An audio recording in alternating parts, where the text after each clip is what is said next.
Hola chicos, el tema que vamos a hacer hoy día es el de reducción de silogismos del curso de Lógica y Argumentación. Como lo hemos mencionado antes, los silogismos fueron tratados a profundidad por Aristóteles. Él fue el que desarrolló toda la teoría de los silogismos y evidentemente también la teoría de la reducción. Aristóteles consideraba que habían dos tipos de silogismos: los silogismos en modos perfectos y los silogismos imperfectos. Los silogismos de modos perfectos son los que corresponden a la primera figura, como ya lo hemos estudiado en sesiones anteriores, ¿no? Que son Bárbara, Chelaren, Darí y Ferio. La reducción, ¿en qué consiste? Consiste precisamente en que nosotros podamos transformar los silogismos de las figuras 2, 3 y 4 a la figura 1, y por eso se llama reducción. Es reducir los silogismos de las figuras 2, 3 y 4 a los silogismos de la primera figura. ¿Con qué intención Aristóteles hizo esto? Con la intención de que se pudiera demostrar de una nueva forma la validez de los silogismos. Es decir, cuando los silogismos se pueden convertir de modos imperfectos a modos perfectos, es una manera de demostrar la validez de los mismos a través de otro método que no sea la aplicación de las leyes de validez de los mismos. Entonces, para proceder con esto, nosotros tenemos que partir, digamos, tomando en cuenta las consonantes que componen los silogismos. Los silogismos están compuestos, como ya hemos visto, por consonantes que forman los nombres y por vocales que vienen a ser las formas proposicionales de cada uno de estos. Entonces, como ustedes pueden ver en la figura, en la pantalla, lo que tenemos son en verde a los silogismos del primer modo, ¿no? Bárbara, Chelaren, Darí y Ferio, y los que encontramos en color negro con fondo gris vienen a ser los silogismos válidos también, pero de las figuras 2, 3 y 4.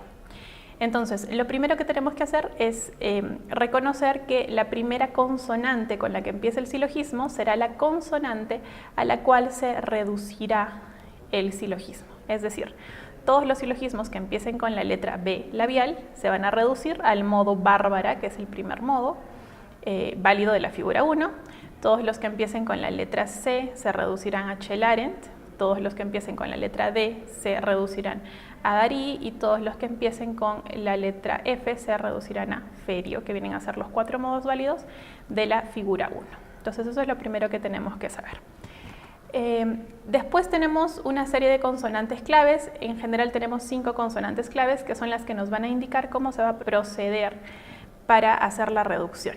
¿Cuáles son estas consonantes claves? La letra S, que nos dice lo siguiente, ¿no? Que la primera proposición que aparece inmediatamente antes debe ser convertida de modo simple. En un momento yo les voy a explicar cómo es una conversión simple. La otra consonante importante es la letra P. Esta nos indica que la primera proposición que aparece igual inmediatamente antes de la letra P debe sufrir una conversión por accidente. La letra M nos indica que se debe invertir el orden de las proposiciones o de las premisas. La letra C nos indica un proceso un poquito más complejo. La primera proposición que aparece inmediatamente antes de la letra C debe ser reemplazada por la contradictoria de la conclusión, y la conclusión será reemplazada por la contradictoria de la que aparece inmediatamente antes de la letra C. Y finalmente la R, que es la más fácil, significa remanent, nos indica que la primera proposición que aparece inmediatamente antes permanece inmutada. Esto significa que no debe sufrir ninguna modificación. Es la única letra que nos indica que la que antecede a esta letra no debe sufrir ningún cambio. Entendamos entonces que es una conversión simple, que habíamos dicho que tenía que ver con la letra S. Si ustedes recuerdan, les había dicho que la letra S implicaba una conversión simple a la consonante que aparece inmediatamente antes. ¿En qué consiste la conversión simple? En intercambiar sujeto y predicado.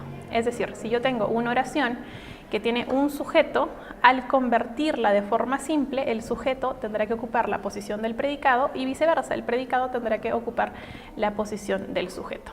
Entonces, si yo tengo alguna de estas dos oraciones, por ejemplo, ningún niño es cruel o alguna cobarde es débil, yo voy a tener un sujeto y un predicado.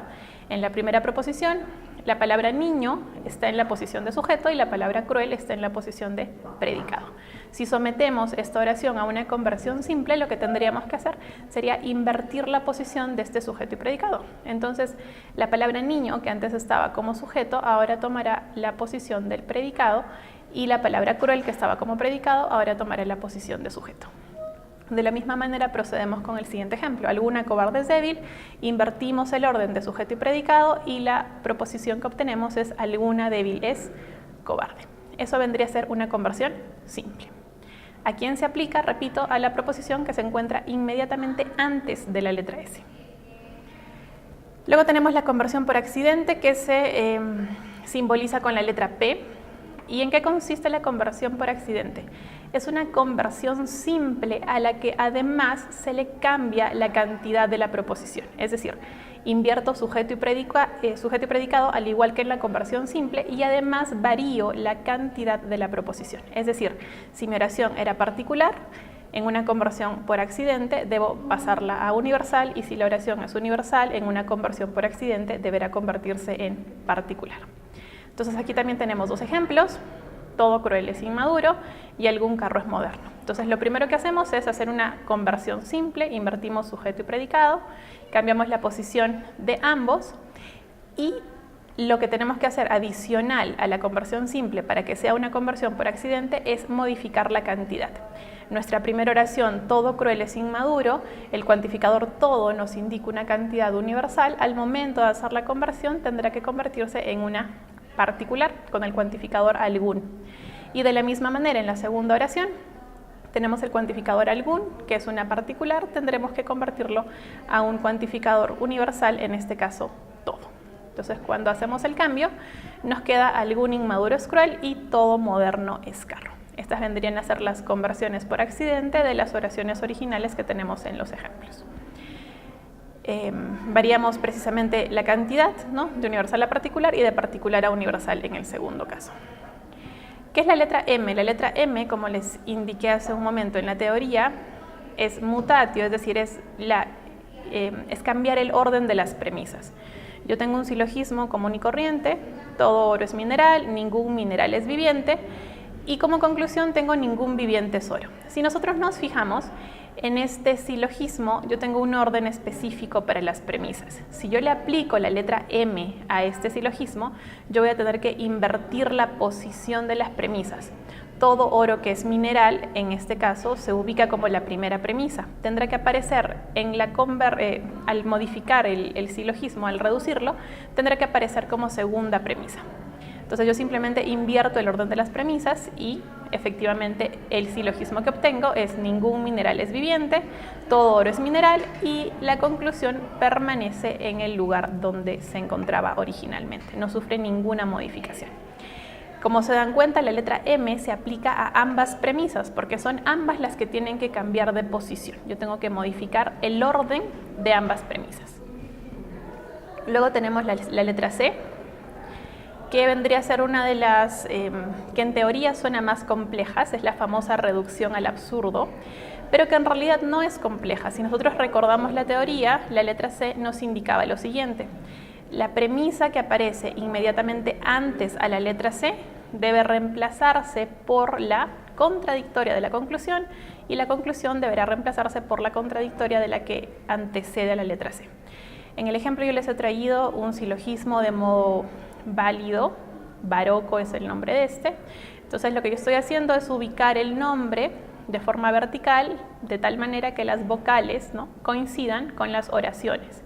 Todo realista es reflexivo, viene a ser una A, algún hombre no es reflexivo es una O y la conclusión algún hombre no es idealista también es una O. Entonces nosotros tenemos un baroco y lo que vamos a hacer es la reducción al absurdo.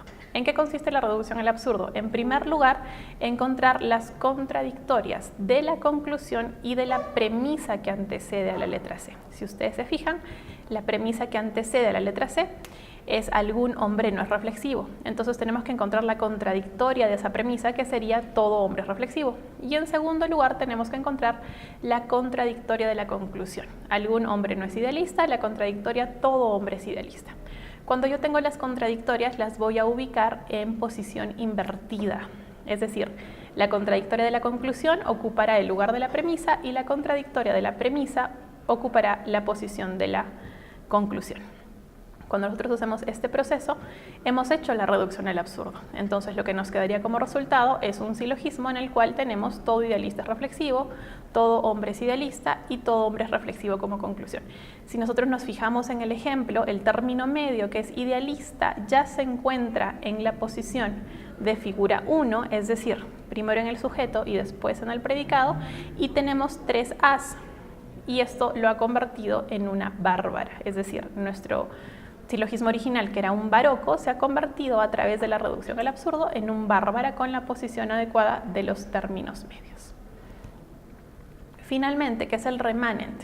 El remanent, o la letra R, significa que no se debe modificar en lo absoluto la premisa inmediatamente anterior. ¿Esto qué quiere decir? Que yo ubico la letra R y la que está antes de la letra R, en este caso en un baroco sería una A, debe permanecer inmutada. Yo la copio idéntica sin ninguna modificación. Aquí les traje otro ejemplo. Todo idealista es reflexivo, algún hombre no es reflexivo, conclusión, algún hombre no es idealista. Nuestra premisa que permanecerá inmutada será todo idealista reflexivo porque precisamente es la que antecede, la A está antes de la R, por lo tanto esa es la que debe copiarse exactamente igual. Cuando yo hago el proceso, además tengo que aplicar la letra C, que es la reducción al absurdo que vimos hace un momento, y al hacer la conversión lo que yo encuentro son las contradictorias, como ya explicamos en el paso anterior, y la primera, que permanece inmutada, se copia exactamente idéntica y además en la misma posición, ¿no? Por eso están en el mismo color, están en el mismo sitio y no han sufrido ningún tipo de cambio. Cuando nosotros hacemos estos procesos tenemos que tener cuidado de algunas cosas. En un silogismo no siempre vamos a encontrar solo algo que hacer.